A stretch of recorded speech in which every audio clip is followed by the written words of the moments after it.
Lihim na liham. Kung meron kang kwento or sikreto na gusto mo na ikwento kaso nahihiya ka pa, huwag kang mag-alala, imensahe mo lang ako. Ako ang magkukwento. Ako ay pinalaki sa paniniwalang ang kasal at pagbuo ng pamilya ang pinakamagandang pangyayari sa buhay ng isang babae. Sumubok ako ng online dating. Isa siyang single dad na madaming activities sa buhay. This time, nag-decide na kami magkita. Medyo nanginginig ang kamay niya at gusto ko siya yakapin at halikan. At dahil nakainom na, niyaya niya akong magyosi sa teres. Sa una, marahan at malambing na mga halik lang. Teka lang nauuhaw ako eh. Bitin ba kayo? Kasi yun din sabi niya eh. Bitin daw sila.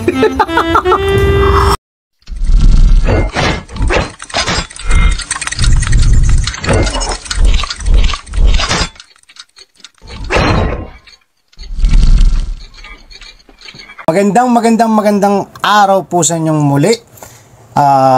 Sa tagpong ito. Welcome po sa inyong lahat. One Gun, nakita kita. Welcome Boy Pectus, Jenny, Loves, Meg Shop, I Am Ken, Tattooed Me, kung sino pa yun nandyan. Magandang umaga po sa inyong muli. Sa pagkakataong ito, tawagin nyo na lang po akong Papa L, short for Papa Elmar. Ay! Ayan po. So, andito na tayo sa ating segment na kung meron kang sikreto na gusto mo nang ikwento pero nahihiya ka pa, huwag kang mag-alala. I-DM mo lang ako. Ako ang magkukwento dito sa Lihim na Liham. Ayan. So, sa muli po, ang letter sender po natin ay siya ding nag-send ng liham noong nakaraan linggo. Ayan. So, teka, hanapin ko lang baka iba yung mabasa ko eh. At lilinawan natin kasi medyo malabo na ang mata ng tunay na tao. Ayan po, ulitin ko kung gusto nyo pong masubaybayan kasi po part 2 na po to nung episode 2 natin. The YouTube channel ng Lihim na Liham, Tunay na Tao YouTube channel, Facebook Tunay na Tao. Just search it up and then mapapanood nyo po doon yung part 1 ng Lihim na Liham. Ayan po, simulan na natin. Part 2. Hi Papa L and mga Marites. Alam ko nabitin kayo sa previous story ko. Nakakatuwa naman mga reaction nyo. Pero yung nakaraan ay intro pa lang yon sa mga pangyayari ng gabing iyon at ng kasunod pang gabi. Matapos ang eksena sa terrace ay nagpatuloy kami sa pag-inom at kwentuhan ng mga tropa.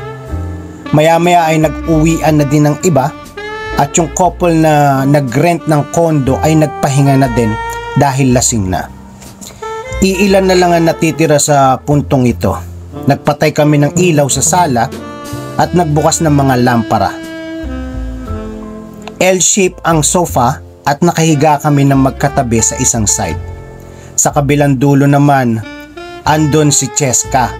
Siya yung nang-imbita sa amin sa party. Nagkukwentuhan kami at nag-iintay kung may susunod pa. And habang nagdadaldalang kami, etong si Vin, yan po yung pangalan ng lalaki, ay nakayakap sa akin at ginagawaran ng malalambing na halik ang pisngi ko, leeg at batok. Paminsan-minsan, hinihimas niya ang nag-uumapaw kong dibdib. Oo, nabiyayaan ako sa parting yan na gustong gusto talaga niya. Nararamdaman ko naman na tumitigas na ang kanyang baong sandata. Medyo kinikis-kis na niya sa may puwitan ko, kaya ko naramdaman ang katigasan. Nilingon ko siya at hinalikan ko sa labi habang natatawa kami. Oo, Marites, may kaharap kaming tropang lasing. Natatawa lang talaga sa amin. Sa kalandian namin, napatigil lang nang may tumawag kay Cheska. Nakaharutan niya.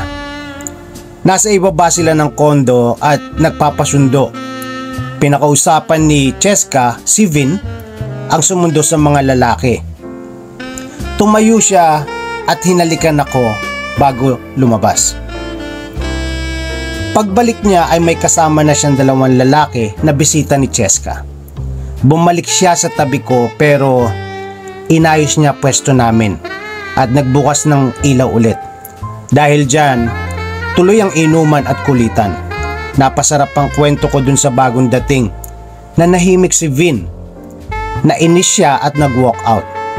Dumiretso siya sa isang kwarto na halatang nagselos at galit. Tinawag ko siya pero di niya ako nilingon. Akala ko lalabas ulit siya pero hindi. Sinundan ko siya makalipas ang mga 15 minuto sa kwarto at nilapitan ko siya ng dahan-dahan. Humiga ako sa braso niya ng dahan-dahan at yumakap. Nung naramdaman ko na yumakap siya pabalik, hinalikan ko siya sa labi. Sabi ko, "Huwag ka nang magtampo please. Madali naman siya lambingin." Kahit ramdam ko na sa sobrang nagseselos siya, sabi niya, "Eto po yung pangalan. Itago natin sa pangalang Gia. Kung gusto mo, pasila kakwentuhan ay okay lang. Dito lang ako." Sabi ko naman, "Mas gusto kita kasama at kayakap." Humigpit ang yakap niya at sinimulan akong halikan ng marahan. Hinubad na din niya ang suot kong bestida at hinimas niya ng dahan-dahan ang kahubadan ko. Mula sa marahang halik ay naging maalab na paghalik niya sa labi ko. Bumaba sa leeg at balikat ang mga labi niya. Samantalang ang kamay naman niya ay natagpuan ang isa kong suso na nag-iintay na mapagtuon ng pansin ng mga labi at dila niya. Umangat siya sandali para maghubad ng damit niya. Habang hinahagod niya ng tingin ang buong katawan ko, napatingin siya sa natitirang saplot ko at gigil na sinabing, "Black lace." Nang mahubad na niya lahat ng damit niya, binalingan niya ng pansin ang tiyan ko, pababa sa puson ko. Hinalikan niya ng marahan, nakakakiliti, nakakasabik at nakakainit ng pakiramdam. Napakapit ako sa ulo niya, habang ang mga ipit na ungol ko ang madidinig mo lang sa kwarto. Nang maabot niya ang garter ng panty ko, marahan niya yung kinagat at hinubad dahan-dahan. Nakaramdam ako ng konting hiya nang binukan niya ang hita ko at titigan ang pinto ng langit. Maingat niyang hinimas at nilaro bago niya ginawaran ito ng halik. Napahinga ako ng malalim at napaangat ang likod ko ng bahagya sa sarap habang tila gutom na gutom niya kinakain ang aking kabibi. Hinahagilap ng isang kamay niya ang aking dede. Nang mahawakan niya ito ay lalong umapoy ang pagnanasa namin dalawa. Sa sobrang sarap at init ng nararamdaman ko, nagmakaawa ako na ipasok na niya ang matigas at malaki niyang alaga. Umangat siya ng dali-dali at hinalikan ang mga suso ko. Habang ipinapasok niya ang ari niyang galit na galit sa akin. Naging marahas ang pagpasok niya dahil sa gigil na din. Napadiin ang pagkapit ko sa kanya habang pumupulupot ang mga hita at binti ko sa mga bewang niya. Tila hinahayaan ko siyang mapabaon ng mas malalim at mas marahas. Nagulat ako nang bigla niyang hinugot at hinatak niya ako para mapadapa sa kama. Pinaangat niya ang balakang ko at yes, Marites, nagdogi kami. Gigil pa din siyang nakahawak sa balakang ko habang labas-pasok siya sa kasilanan ko. Inangat niya ang katawan ko para mahalikan niya ako habang patuloy siya sa paglabas-pasok sa akin. Maya-maya lang ay idinapa na niya ang katawan ko at kumapit na sa balikat ko. Bumilis na ang paggalaw niya at ramdam kong sobrang gigil na niya. At padiin ang pagpasok niya habang lumalalim ang paghinga niya. Di nagtagal ay nakaramdam ako na pag-agos ng mainit na likido sa ari ko. At dinaganan niya ang nakadapa kong katawan habang hinahalikan ang balikat ko. Medyo natatawa kaming naghiwalay at pumunta ng banyo para mag-shower. Yung tatlo sa labas ng kwarto ay nagpaalam na din, umalis. Inihatid sila ni Vin at bumili na din ng yosi. Nagyosi muna kami bago natulog. Ang sarap ng tulog namin. Nakaspon kami habang nakahiga ako sa braso niya. Habang siya naman ay nakahawak sa dede ko at nakayakap. May ilang eksena pang sumunod ng gabing iyon at kinaumagahan ay nag-uwian na kami lahat. Bago mag-uwian ay humiling pa siya ng isa pa. Sa tagpong ito, ako naman ang umibabaw at gumiling habang pinagsasawaan niya ang mga suso ko. Nang nasa bus station na kami, ay hinalikan niya ako bago ako sumakay ng bus. Pero imbis na makauwi na ako, hinila niya ako pabalik at sinabing, "Gia, isang gabi pa, dito ka muna sa akin." Ngunit katulad ng ilang relasyon, nagkaroon talaga ng problema pag magkalayo. Nagkahiwalay kami dahil sa ilang bagay na di mapagkasunduan. Makatapos ang bagong taon, sinusuyo niya ako ulit. Pinag-iisipan ko pa kung papayag ba ako ulit. Ano sa tingin nyo, mga Marites? Pagbigyan ko pa ba siya ng isang chance? Salamat sa pakikinig sa kwento ko, Papa El. Salamat sa pagbabasa. Gustong gusto kong madinig ang mga opinion nyo. Ayan. So magandang welcome sa iyo, Randy DJ. Ayan. Hindi po, si Papa El po, si Papa El. Ayan. So last week po kasi si Gia ang pangalan niya, and si Vin. Tama ba? Ayan, anong masasabi nyo? Kasi si Vin at si Gia, nagkakilala po sila sa online dating. Through Facebook, if I'm not mistaken. Doon sila nagkakilala na magkita sila, meron na silang komunikasyon, nagkakaintindihan na sila. LDR nilang masasabi kasi nasa Pilipinas sila pero magkahiwalay ng lugar, like Luzon or Visayas siguro.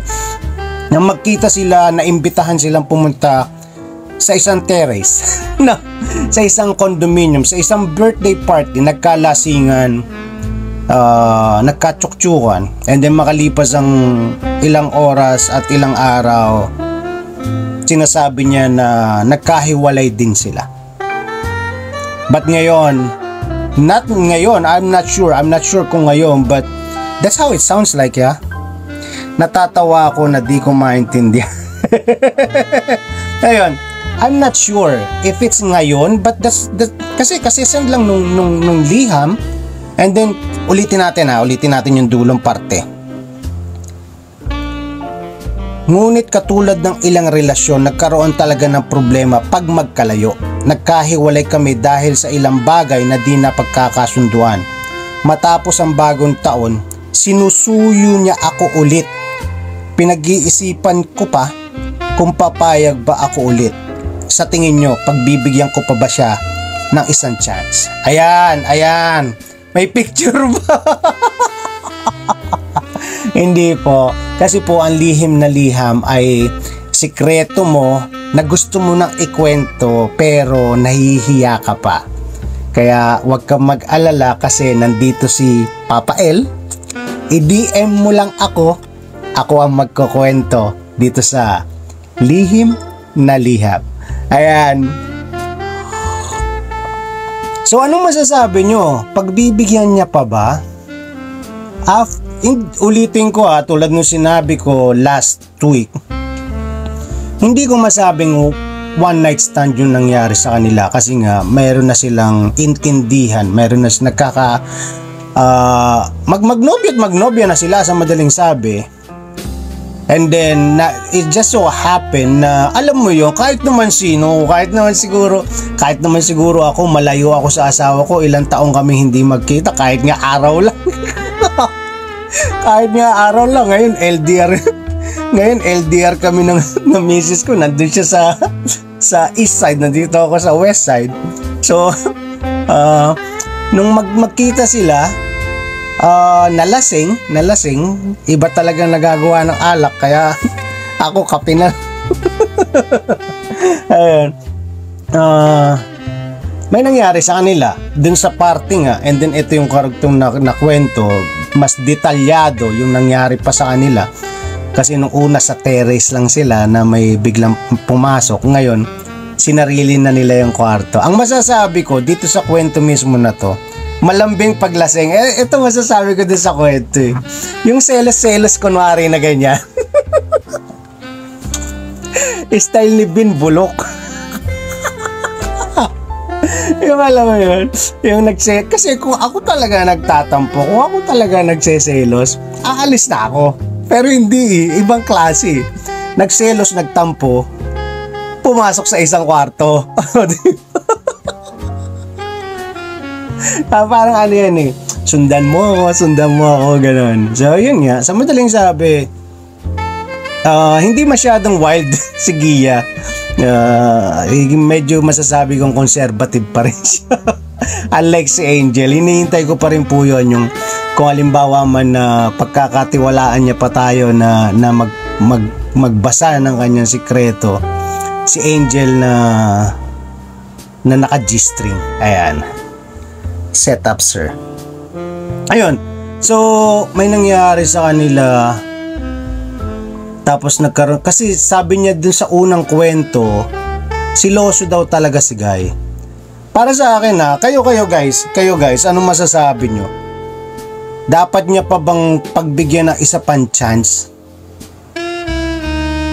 Ang una kasi magiging problema is magkalayo pa rin sila, di ba?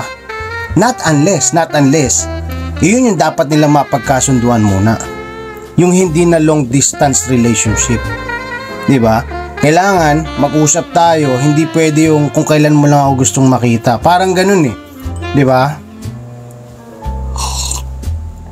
Parang ganun yung dating sa akin na sige, palipasin ko yung galit ko, palipasin ko yung selos ko, hindi pag kailangan na kita, tawagan kita, susuyuin kita, di magkikita ulit tayo. And then same thing, alis ulit ako kasi sa malayo ako nakatira. Not unless magkakaroon tayo ng kasunduan na sige, para wala nang ganyan na mangyari ulit. Mas maganda alam mo yun, kung okay lang din kay Gia. Ayan, depende kung willing sila to take it to the next level. Di ba? Totoo naman. The mere fact that she is asking means she wants, hindi, pero nanghingi pa rin siya ng opinion. Sa bagay, sabi nga natin, di ba, kahit kakabasa ko lang doon sa post ko, kahit ganong karami yung opinion, ikaw pa rin Gia yung magdidesisyon. Ayan. So, at dahil dyan, maraming salamat po sa mga nakinig, sa mga nagbigay ng opinion. Naghahanap ba siya ng validation? No, di ba? Sa tingin nyo guys, kayo, babae kayo, if it's a no, di na siya magsishare niyan. So, kinuwento niya pa nga yung detalye, no? So, yun ang tingin nyo. Ayun. Pero kung kayo halimbawa, yung nasa katayuan nung ni Gia, pagbibigyan nyo pa ba ng isa pang chance? Yung ganong klaseng relasyon, or ano yung maipapayo nyo? Ayan. Papael, bakit siya nahiya nung alam mo na? yan na yung sagot. Sinagot na niya yung tanong. So yun po. Maraming salamat po muli sa next week ulit. Ayan, sa next week po, sa kauna-una pagkakataon sa pang-apat na lihim na liham, lalaki po ang nagpadala ng kanyang sikreto sa atin. Ayan. So abangan nyo po next week, and then sana may mag-sponsor dito sa lihim na liham natin. Alam mo yun, if ever lang, I'm open to that. Na halimbawa, malay natin, di ba? We don't know. Pag dumami yung ating letter sender, itatambiolo na natin. Wow, tambiolo talaga. So, yun. Yung magbigay man lang tayo ng pambili ng trust next time. O kaya pambili ng gin para sa susunod na mga tagpo nila, mainit na agad sila. Ayan. So ayun, at diyan nagtatapos ang ating lihim na liham. Maraming salamat po. Hanggang sa susunod na linggo.